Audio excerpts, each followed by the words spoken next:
ये सब क्या देखना पड़ रहा है। হ্যালো বন্ধুরা, আমি শুভজিৎ। আজকে আমার টপিক হলো হ্যাক স্কোয়াট এবং লেগ প্রেস। ফার্স্ট বলি হ্যাক স্কোয়াট সম্পর্কে।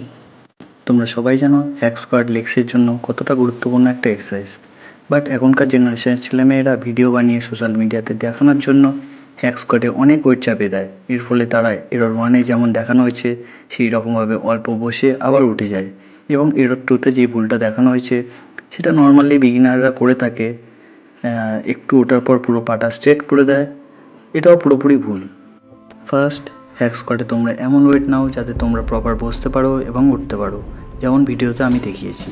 আর তারপর তোমরা অল্প করে রেগুলার বেসে ওয়েট বাড়াও এবং লক্ষ্য রাখবে নিয়েও যেন পুরোপুরি স্ট্রেট না হয়ে যায়, তাহলেই তোমরা লেগসের গ্রো দেখতে পাবে। আর নেক্সট টপিক হলো লেগ প্রেস। এটাতেও এখনকার ছেলেমেয়েরা হ্যাক স্কোয়াটের মতোই ভুলগুলো করে থাকে। অনেক ওয়েট চাপিয়ে দেয় এবং হাফ প্রেস করে আর নিটাকে স্ট্রেট করে লক করে দেয়।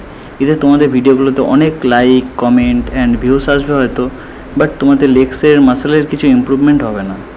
লেগসের ইমপ্রুভমেন্টের জন্য ওয়েটসের সাথে সাথে প্রপার রেপসটাও মারা জরুরি।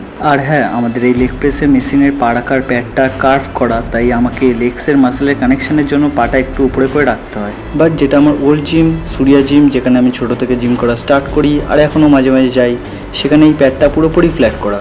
সো তাই আমি ওখানে গিয়ে আমার প্রয়োজন মতোই ফুট প্লেসমেন্ট করে থাকি। আশা করি তোমরা ভুলগুলো বুঝতে পেরেছো। দেখা হবে নেক্সট ভিডিওতে। Thank you. खत्म हो गया भैया मैटर।